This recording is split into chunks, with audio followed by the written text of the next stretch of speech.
Hi, I'm Nan Simonsen, and I want to welcome you to my garden. I'm about to take you on a little tour because next week my home is going to be on a garden tour called Friends with Benefits. Garden Friends with Benefits. And the gardens on this tour, there are 6 of us, have plants that are particularly attractive to birds, butterflies, insects. In other words, a garden that has benefits. This is the, actually they made a fan out of it for the gardeners. This is the, actually I think they made one for everybody. The flower show seminars that happened before the flower show, if you happen to be anywhere near Riverside, California, it's going to be quite an extravaganza. We should have 800 to 900 people coming through these gardens. It will be on April 27th and April 28th, and my home is on garden. I've been on garden tours, not only in this home, but also in my previous home, 2¼ acres that I made into a botanic garden. And so when I said yes to this, I knew how diligent I would want to be about keeping the garden looking great. And it looks so good, I thought, I'm gonna show you. So I'm gonna walk you around. If you'd like to know more about the garden tour, you can look at riversideflowershow.com, riversideflowershow.com, and there will be classes on, I'm reading, on the 27th as well as the 28th. And you can find what they are, find out more about the gardens, and if you live in the area, I'd love to see you in mine. So I'm going to take you on a tour. Be right back. Hi there. All right, so we're going to begin a walkabout of my garden around a 1941, what was listed by the city as a vernacular cottage, meaning that it had no specific, let's say, style origin, just a cottagey garden. So I've been here for almost 20 years, bought it in early 2005. When I got into the garden, and I'll show you a rather sketchy photo of what it looked like when I bought the house, I had already had time, 10 years, of gardening because my husband, my late husband, and I bought a home on 2¼ acres with an ever-running creek. My son was about to go to college, and he was going to college on the East Coast at Johns Hopkins University. And we knew we would be empty nesters, and here we had this piece of property, landscape of which was a mess. And I said, let's create a botanic garden. I had just become a master gardener, or was about to become a master gardener, and that's what we did. And so I knew plants. For example, this is valerian. We have some golden irises, beautiful fragrant roses. Today is April 22nd. This is Lavandula stoichis, that's Spanish lavender. You can tell by the little ears it has. This is Eriogonum giganteum. It's a huge buckwheat. Buckwheat usually grows lower. That little plant with the airy stems and flowers is called Duranta. No, it's not. That's I'll have to get back to you on that. Dianella. And then I have the silvery artemisia here, and this is a basil. It's South African basil. See how the leaves are dark underneath? Let me do that again. Dark veins, dark underneath the leaves. It attracts bees like crazy. If this were midday, it would be covered with bees. I've never been stung by any, even though it's right along a path, because they're so busy with the nectar. And this is a verbena. This is, I love the name of it, verbena bonariensis. And see how tall that is? That's a lovely verbena. And this is a what they call kangaroo paw, anagoxanthus, and we have Asclepias tuberosa. This is a loropetalum. You know what? I'm not going to take too much time doing what I'm doing, or we'll never finish. Salvia giganteum. This is Santa Barbara daisy. Isn't that just lovely, the way it fills in between the roses? And another salvia. And this is Salvia leucantha, Santa Barbara, so it's a lower Salvia leucantha. And this is Status, Limonium perezii. And this is a California native, Salvia clevelandii.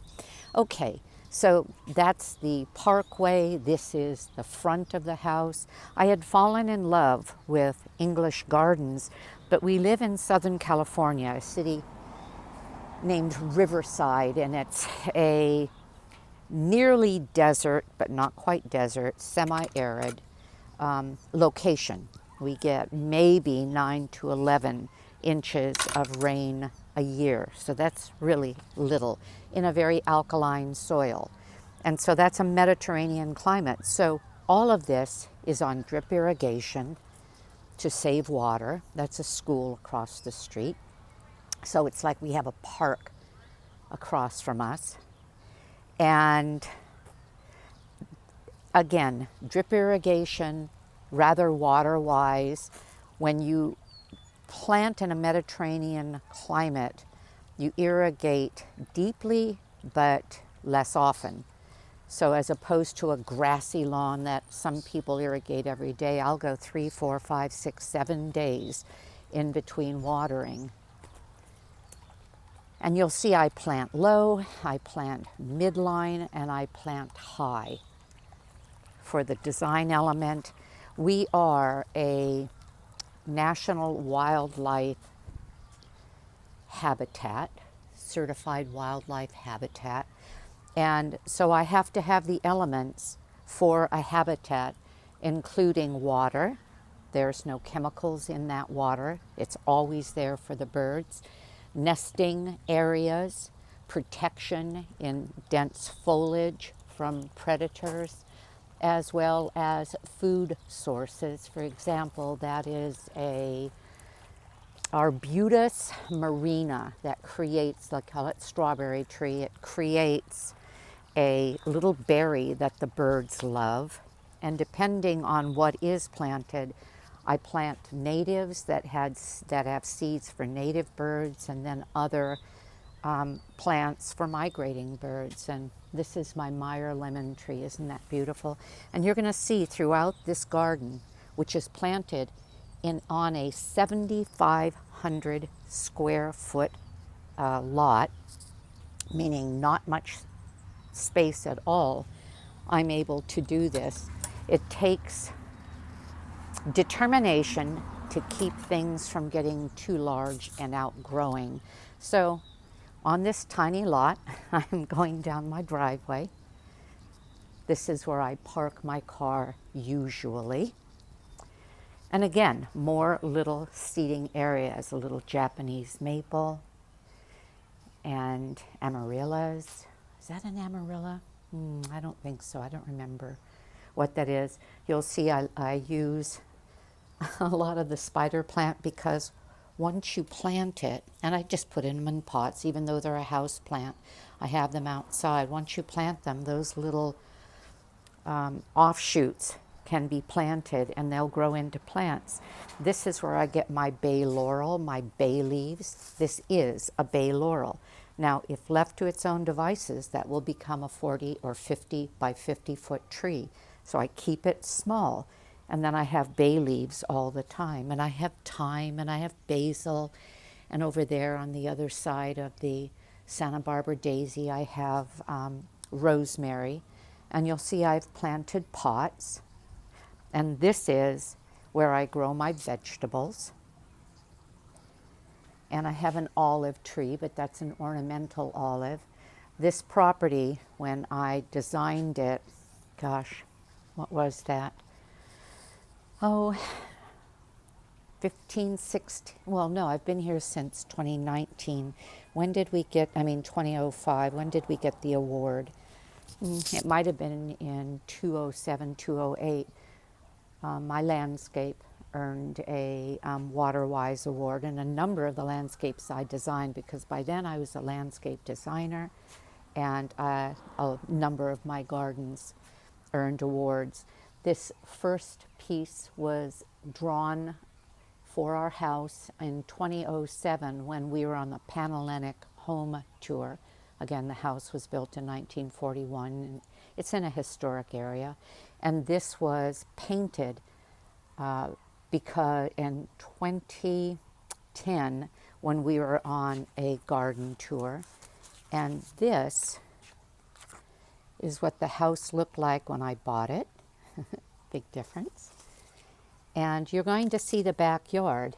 This is what looking right in the backyard looked like, and this is what looking left in the backyard when you walked in when we first bought it. So I put up this screen, this lattice screen between the backyard and this driveway, so that when we looked out the window, we had somewhat sequestered the backyard. So we walked through an old, and this was a 1920s paneled door that I bought at a salvage place. And this is what I walk into. This is the back door. And again, you're going to see tables everywhere. This is the cattery. We have 2 cats that I won't let roam because they'll kill birds and lizards. I'll close this door. There. And you can see what we're looking at when all that I'm looking at is not including a driveway, but just the garden. So I showed you those photos. I showed you looking left, and that is the garage covered with plants in front, and I showed you looking right.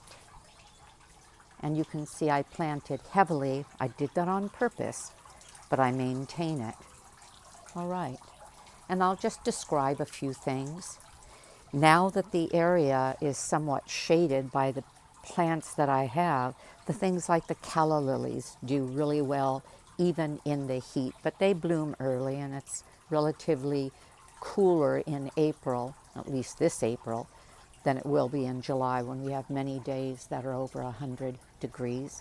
But if in the right area, things like a butylon, this is what they call Chinese lanterns. That's a butylon. And we have lighting all over the garden, so at night everything is lit up. That's something called Justicia that will take shade. And so that's under a tree. This is fuchsia gardenmeister. Well, you can't do a fuchsia outside in Riverside, it'll burn up most of the time, but this one can take this location, and it's under a kumquat tree. The kumquats are almost gone. I don't know if you can see them, but I put kumquat in my salad, kind of sliver it up, because I love the way that it sort of adds a spark to the salad. All right. And then alstroemeria, which I pull up and put in pots, and they last well. One of the things that I always taught, because I've done garden classes for decades, or at least I did, I'm now working on the inside as a health coach as opposed to the outside. But one of the things I always taught is you don't have to have flowers to add color. In the front is asparagus fern with a limey green. Behind that is a purple, you know what, I've just lost the name of that plant. Oh man. I'll put it in the description because I know it and I just can't, I'm losing it because I'm trying too hard. And so just the color variation of a leaf. And sometimes when I was putting a plant in a garden, somebody would say, well, I don't like that. plant, and I'll say, but do you like the color contrast? Because it doesn't matter what the plant looks like in terms of your appreciation of its, let's say, style, but if it can add color where you don't have to have blooms with throughout all seasons, then it's sometimes worth having. There's the alströmerias in 2 colors. Again, seating areas everywhere. This is an iron gazebo that I planted a front, I'll call it an arbor. There's already a iron arbor, and I planted plants in front of that. And I'm looking back at where we just came from. And so more of the basil, the African basil. And this is called miscanthus honeybush. And you can see one of its little spires there. Do you see that kind of a bronzy spire? This will be covered with bronzy spires that drip a sweet nectar, and then we get orioles here. We don't get orioles otherwise, but they like the nectar.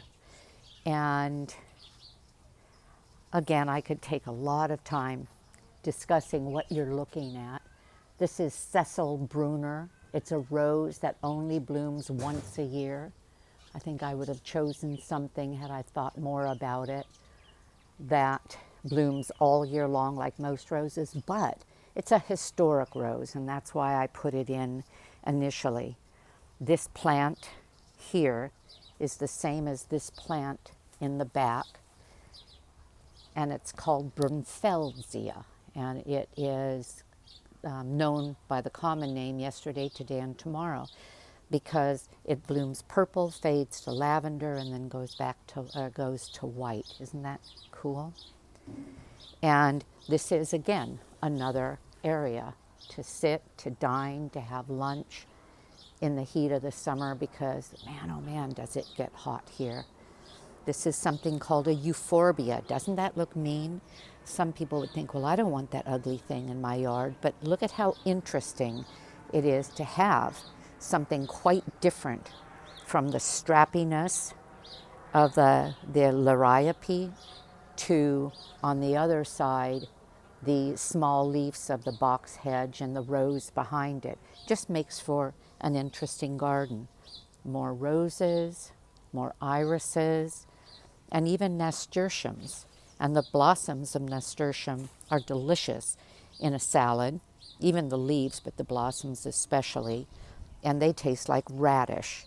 And I even have chives here. And this is called Brugmansia. It is known by common name, angel trumpet. This one happens to be a double white. Do you see that it has a second set of leaves inside? And when this is covered with those white dripping angel's trumpets, it's really something. One thing you have to know about angel's trumpet is that it is poisonous. Now, I've had it in all of my gardens with cats, with dogs, with kids running around, and it's not been a problem. But you do not chew on leaves, stems, or flowers. That's an espaliered peach tree, Saturn peach. That's an espaliered fig tree. I shot myself in the foot by putting these things here in a shady area because they're marvelous, but maybe I'll get 5 peaches, and I don't think I've ever gotten a fig from this. But in a garden tour in England, my husband and I, late husband, spent 2 weeks going through famous gardens of England. I saw this and I loved it. The trellising and sort of embroidery with a trunk. And that's what I get from this fig tree. That's certainly not figs. This is more of the Abutilon, just a different color and a different flower. This one is also slightly different. So that's it. That's the yard. That's the garden. The vegetables are in pots because there's not enough sun here, especially now, to grow vegetables, and yet I'm perfectly happy with them. in pots, and we have these lights on at night and dine outside, and it's a lovely way to spend time in our own, well, I'll call it bed and breakfast. I hope you like what you saw. Thank you for watching. Bye-bye.